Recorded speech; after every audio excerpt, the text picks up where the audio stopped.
ఓడిపోయే సీట్లకి బీసీలకు ఇవ్వటం ఎక్కడి సామాజిక న్యాయమో మరి జగన్మోహన్ రెడ్డి గారు చెప్పాలి.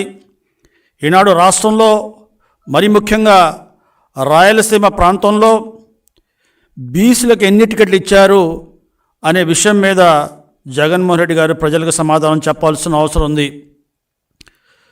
రాయలసీమలో 62 శాసనసభ స్థానాలుంటే అందులో తన సామాజిక వర్గానికి 42 స్థానాలు కేటాయించారంటే ఇది ఎక్కడి సామాజిక న్యాయమో ఈనాడు ప్రజలు గమనించాలని మనం చేస్తున్నా. అందులో 11 ఎస్సీలు స్థానాలు పోగా బీసీలకు కేటాయించింది రాయలసీమలో కేవలం 7 స్థానాలు, శాసనసభ స్థానాలు అనే విషయాన్ని ఈనాడు స్పష్టంగా ప్రజల ముందు ఉంచదలుచుకున్నాను. ఈరోజు రాష్ట్ర వ్యాప్తంగా చూసుకుంటే జగన్మోహన్ రెడ్డి గారి సామాజిక వర్గం 4% మాత్రమే ఉన్నారు. వారికి ఈ 175 స్థానాల్లో 49 స్థానాలు ఈనాడు వారి సొంత సామాజిక వర్గానికి ఇచ్చి సామాజిక న్యాయం చేశారని గొప్పలు చెప్పుకోవటం ఈనాడు విడ్డూరంగా ఉంది. అదే రకంగా బీసీలు 50% ఉన్న బీసీలకి కేవలం 41 శాసనసభ స్థానాలు మాత్రమే ఇచ్చారనే విషయాన్ని కూడా ప్రజలు గమనించవలసిన అవసరం ఉంది. ముఖ్యంగా బీసీ వర్గాలు గమనించవలసిన అవసరం ఉంది.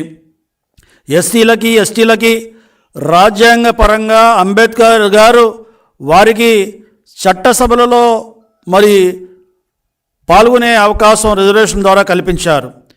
అవి కూడా నేనే ఇస్తున్నాను. ఎస్సీలకి కూడా, ఎస్టీలకు కూడా నేను స్థానాలు కల్పించాను, నా వల్లే వారికి పోటీ చేసే అవకాశం వచ్చింది అన్నట్టుగా ఈనాడు మరి గొప్పలు చెప్పుకోవటం చాలా హాస్యాస్పదంగా ఉందనే విషయాన్ని కూడా ఈ సందర్భంగా మనం చేస్తున్నా. 175 స్థానాల్లో 81 స్థానాలని, శాసనసభ స్థానాలని ఆయన అభ్యర్థులు మార్చారు, కొత్త అభ్యర్థులని పెట్టే ప్రయత్నం చేశారు. అందులో కేవలం రెడ్డిళ్ళు సామాజిక కులం, వారి సొంత సామాజిక కులం వారిని మార్చింది 90 మార్చారు. 81లో 90 మాత్రమే సొంత సామాజిక వర్గాలైన వారిని మార్చారు తప్ప మిగతా వాళ్ళందరూ కూడా 90% బీసీ వర్గాలకు చెందిన వారిని మరి స్థానాలు లేకుండా గతంలో పోటీలు చేసి గెలిచి ఎమ్మెల్యేలుగా ఉన్నవారు బీసీలని పక్కన పెట్టిన విషయాన్ని కూడా ఈనాడు బీసీలు గమనించవలసిందిగా మనవి చేస్తున్నాం.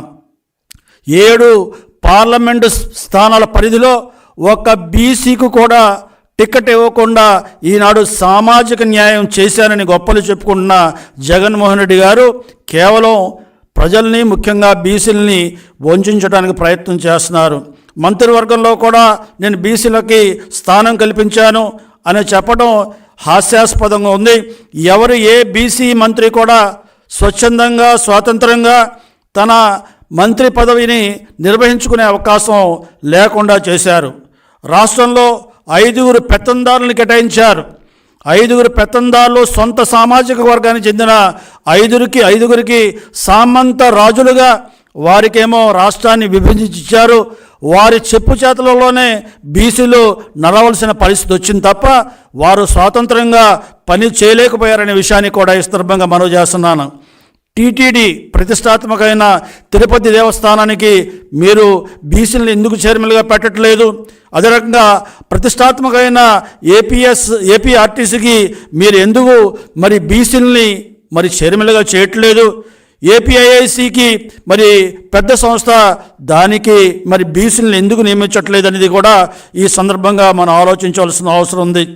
మరి ప్రభుత్వపరమైన సలహాదారులు కానీ, యూనివర్సిటీ వైస్ ఛాన్సలర్లు కానీ మరి వాళ్ళకి బీసీలకి ప్రాధాన్యత ఇవ్వకుండా మరి ఎవరికి మీరు ఇస్తున్నారు, ఎక్కువ మందిగా ఎవరికి ఎక్కువ ప్రాధాన్యత ఇస్తున్నారు అనేది ఈనాడు స్పష్టంగా కనబడుతుంది.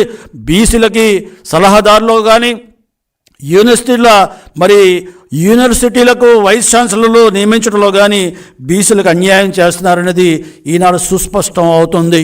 కాబట్టి బీసీలకు పెద్దపీట వేశారని చెప్పి ఓడిపోతున్న స్థానాలు, ఓడిపోయటానికి మరి అక్కడ వైఎస్ఆర్సీపీ తప్పనిసరిగా ఓడిపోతున్న స్థానాలు మాత్రమే ఈనాడు బీసీలకు కేటాయించి ఈనాడు బీసీలకు ఎక్కువ స్థానాలు ఇచ్చానని గొప్పలు చెప్పుకొని బీసీలని మాయ చేసి మభ్యపెట్టి బీసీ ఓట్లను కాజేయడానికి చేస్తున్న ప్రయత్నం ఈనాడు ప్రజలు గమనిస్తున్నారు. జగన్ రెడ్డి ఎన్ని జిమిక్కులు చేసినా బడుగు బలహీన వర్గాలు జగన్ రెడ్డికి తరిమి కొట్టడానికి సిద్ధంగా ఉన్నారనే విషయాన్ని ఈ సందర్భంగా మనం చేస్తూ సెలవు తీసుకుంటున్నాం.